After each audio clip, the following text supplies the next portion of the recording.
Thank you for having me here today. It's quite an honor. Global and U.S. coal markets, this 30,000-foot view, and I'm going to be focusing on exports.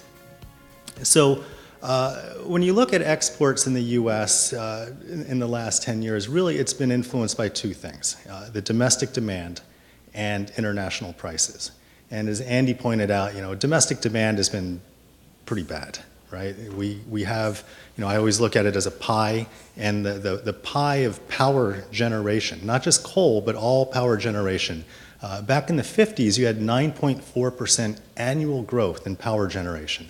Then in the 60s, it went to 7.4%, right? You see it ticking down. Well, so far this decade, we're at negative 0.4%. So that pie is actually getting smaller. And then not only is that pie getting smaller, but coal's slice of that pie is shrinking. Whereas we used to be 50% roughly, now we're more in the 30% range because of natural gas, because of renewables. So there's a lot of headwinds for domestic coal consumption. The producers are still producing, that coal has to go somewhere. And that's where the export markets come into play. On the international side, what's been working in our favor recently is we have very strong international thermal and coking coal prices. And because of that, we're able to push out a lot of coal. Now, we'll talk more about the prices. We'll look at, thermal coal prices in particular are backwardated. That means future prices are much lower 2 years from now. The market says they're going to be much lower 2 years from now than they are today. So there are some interesting implications that come from that. But nonetheless, we're exporting coal. Where are we exporting it? Well, Europe is our natural trading partner. They're close. They're very familiar with our coal products. But Asia is where the growth is. So but the problem with Asia is it's far away. It's not the natural trade partner for the U.S. So a little history lesson here on coal exports. If you look at this graphic, you'll see the vertical bands are the number of tons that have been exported each year. And the line represents the share of coal production that is exported. So we hit a peak in the early 50s or mid 50s, right? About almost 16% of our coal production was exported. In the early 2000s, only about 4% was exported. Well, right now, we're expecting to be 12%. That's very good, right? That's 12% of coal that otherwise wouldn't have found a home is being exported. So the one thing to look at, though, is that 12% of coal that's being exported is not spread evenly among all the coal basins. And if you look at the bottom right chart here, graphic, here in southern Appalachia, 85% of the coal that's produced is exported. In Central Appalachia, 49%, almost half of the coal that's produced is exported. So exports are definitely propping up these industries. Even the Rocky Mountains, 21%. When you work your way down, you see Powder River Basin, only 2%.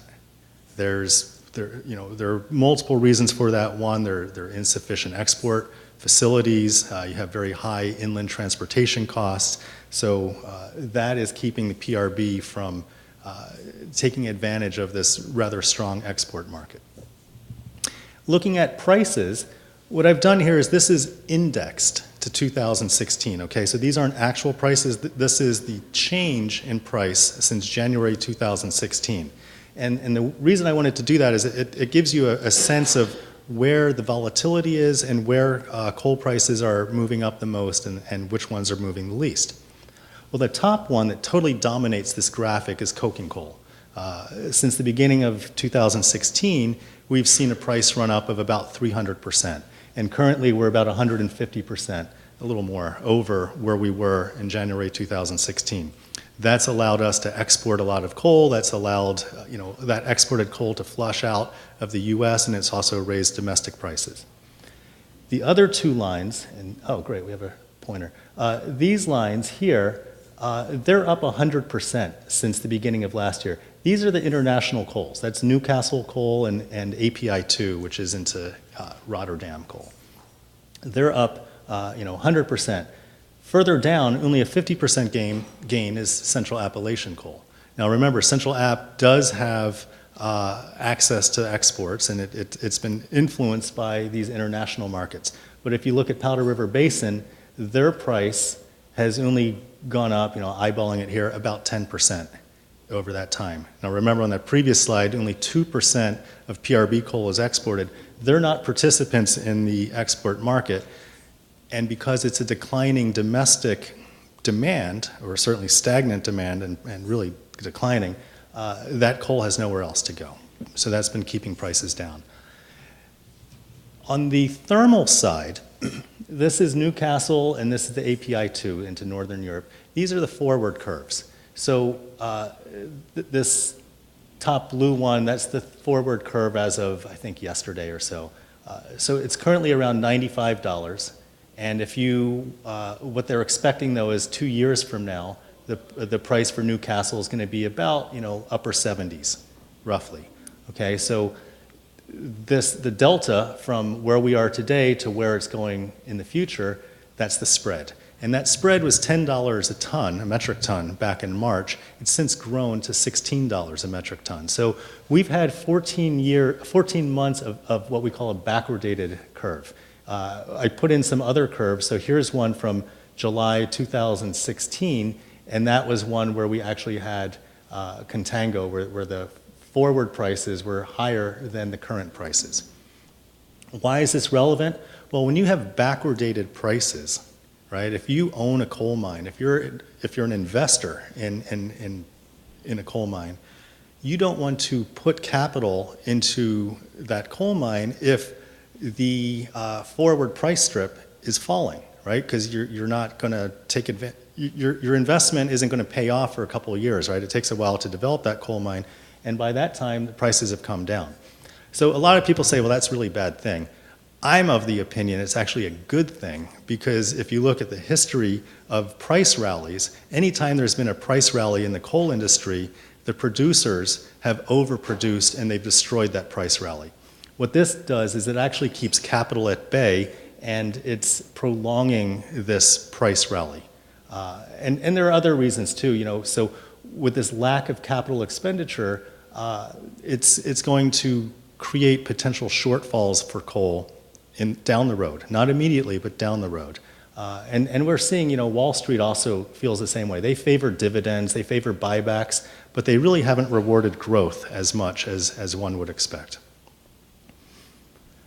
This map here, it looks a little blanched out, but these are supposed to be dark green. I guess it's now sort of a yellowish haze, but the countries are colored by how much they import or how much they export.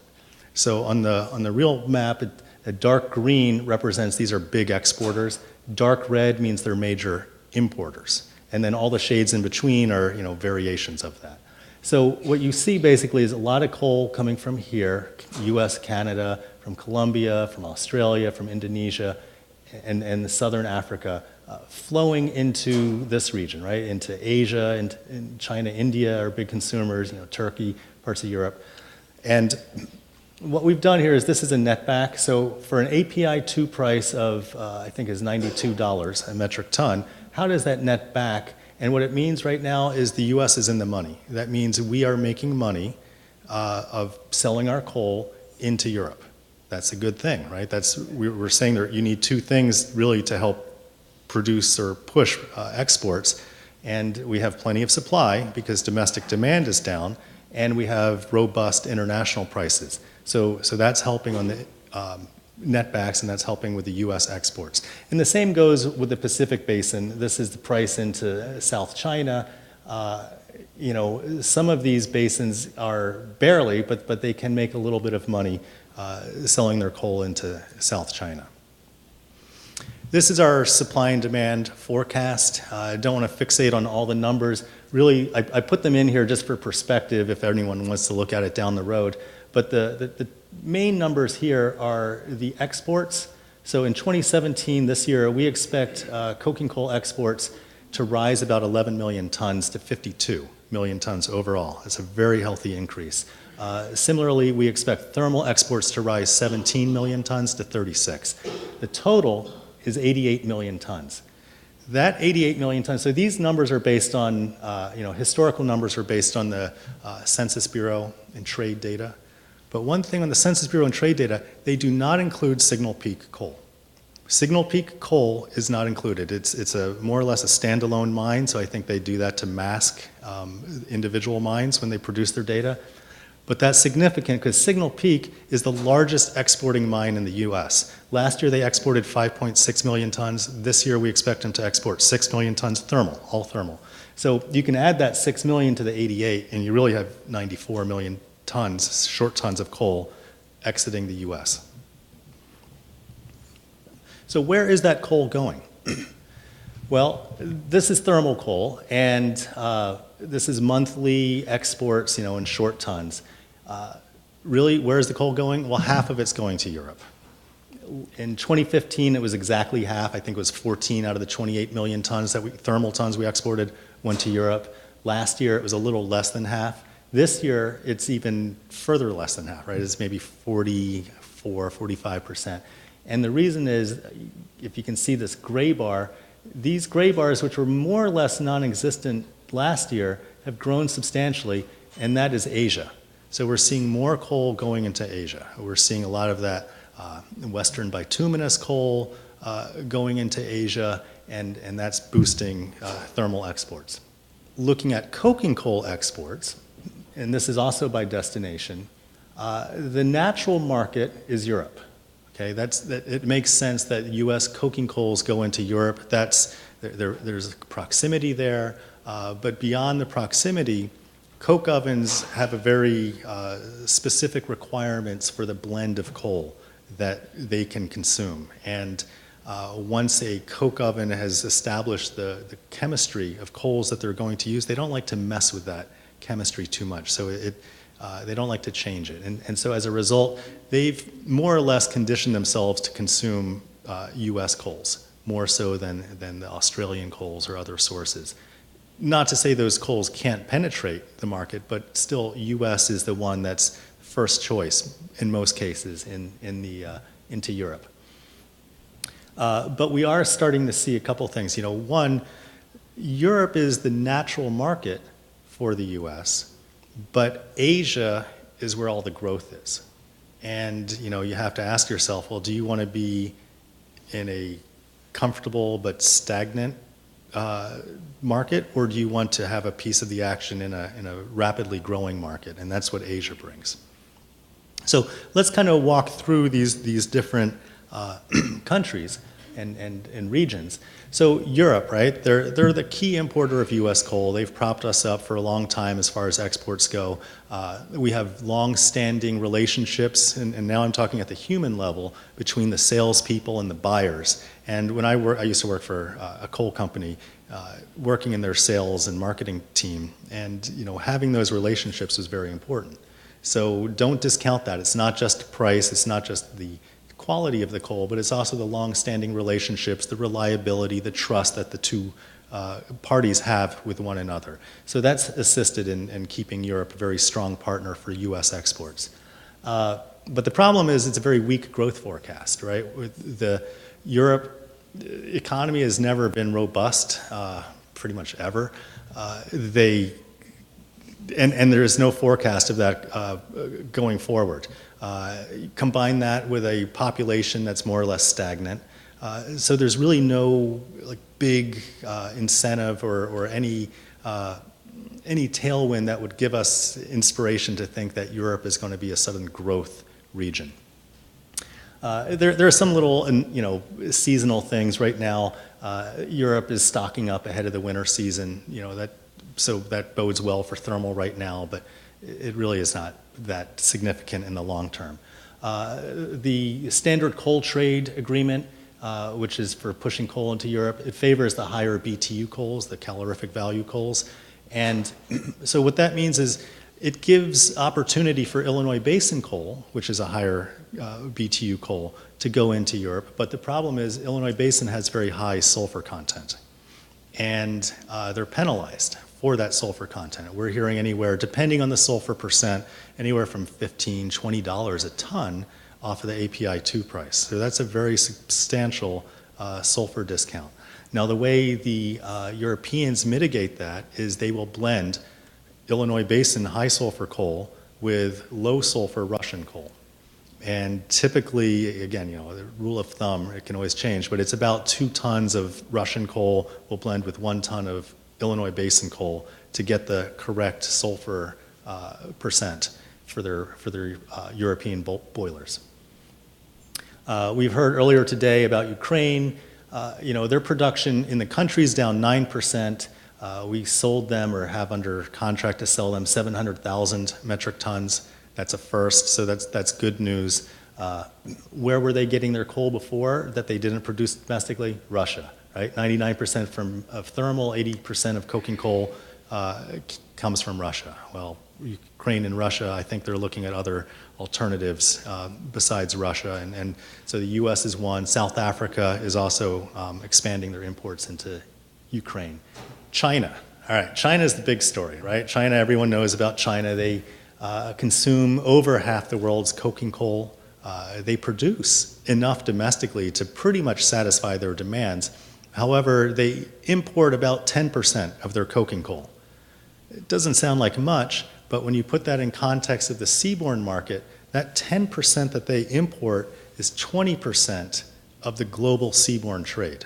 So, the old saying, if China sneezes, the rest of the world catches a cold, it's true. Any action in China is magnified to the rest of the world just because China consumes such a large, disproportionate amount of the world's coal, and they produce such a large, disproportionate amount that any slight changes has an outsized impact on the rest of the world.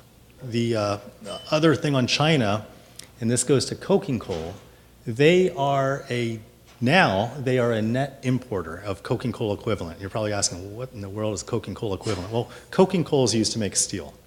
And the amount that China imports is very important because the more they import, the less there is for the rest of the world, prices go up. If they're exporting their coking coal, just the opposite happens.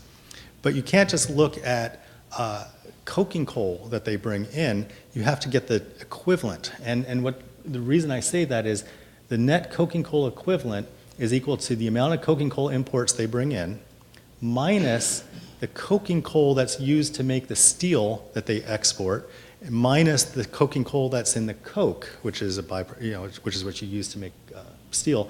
They also export coke. Well, there's coking coal they use to make that coke. So when you net it all out, they were a net importer for a while until late 2014. Then they became a net exporter. That's when coking coal prices really tanked. They were very low during this period, a lot of pain in the industry. Well, now we've seen coking coal equivalent where China is now a net importer again. And that's one of the reasons why we have these elevated prices. If you remember on that very first slide where we had a 300% increase and now 150% increase in coking coal, it's largely due to China and other factors too, but China's big. India. So India on their thermal side, they're struggling with their coal production. The Modi government, they want to produce as much coal domestically as they can. They have a lot of coal, but it's not always where they need it, and their transportation infrastructure is pretty bad. So imports can make sense economically, but they want to protect their currency and keep as much capital in their borders as possible so they don't bring in imports as much as needed. The outfall from that is power station stocks are now at 7 days of burn. That's the lowest level in 3 years. Thermal coal imports are down 15%. The reason is, we had a monsoon, of course, but also high prices have kept the foreign coal out. The government-owned plants were told not to take imports, and the private generators are waiting for prices to drop due to the fixed tariffs and power purchase agreements, so they can't pass those costs through. So that's one issue on the thermal side. On the coking coal side, right, India, this graphic here is a steel intensity chart. And basically, it's don't take this line as gospel, although it is a best curve fit, but it basically shows the progress of countries as they develop their GDP, right, as their country grows and becomes more developed, they follow this curve and consume more steel per capita. So what it means is a country like, and these circles are proportional to population of the countries. So what you have here is like these well-developed countries, right? U.S., Netherlands, Sweden, et cetera. They have lots of money, right? We all have lots of money, but we don't really need that much more steel. Everything's been built out. Our roads, our highways, our washers and dryers. We have all we need already. So we don't have a lot of incremental need. Down here, they need a lot of steel, but they don't have the money to afford it. And it's not until you get to this sweet spot where you have the money and you still need to develop, where you really ramp up. Well, India is still way down here in the bottom left of the curve. They are just starting to gear up and follow this, somewhat some of this trajectory where they're going to start increasing their steel consumption. Right now, they're one of the top 3 coking coal importers. As I mentioned, they have transportation constraints. But one of the things with India is, maybe the only interests me, they produce steel using an electric arc furnace technology. About 60% of their steel comes from that. They don't use as much coking coal in electric arc furnace. You use scrap steel and other byproducts to create your steel, but it's not like a BOF furnace. Indonesia. All right, so Indonesia, they supply thermal coal, mostly to China and India. The official targets are, always a little bit laughable because the actual and the officials can be off by quite a bit. But right now, they are projecting to have a 420 million tons of production in Indonesia. Why is that important? Last year, it was higher than that, and the year before, it was higher. So they've had 2 consecutive years of falling production. You combine that with their domestic market obligation, their DMO, and they are increasing the amount of coal that they are allocating for their domestic consumers. They expect, last year's 89 million tons. They're saying, official numbers, 120 million tons this year, ramping up to 240. What does that mean? If you take their production forecast, subtract out what they need for domestic use, the remainder is what's available for export. They exported 366 million metric tons last year. You're looking at potentially, right? Now this government figures, there's a lot of fudging that can go on here, but they're looking at potentially a 200 million metric ton drop in their export capability.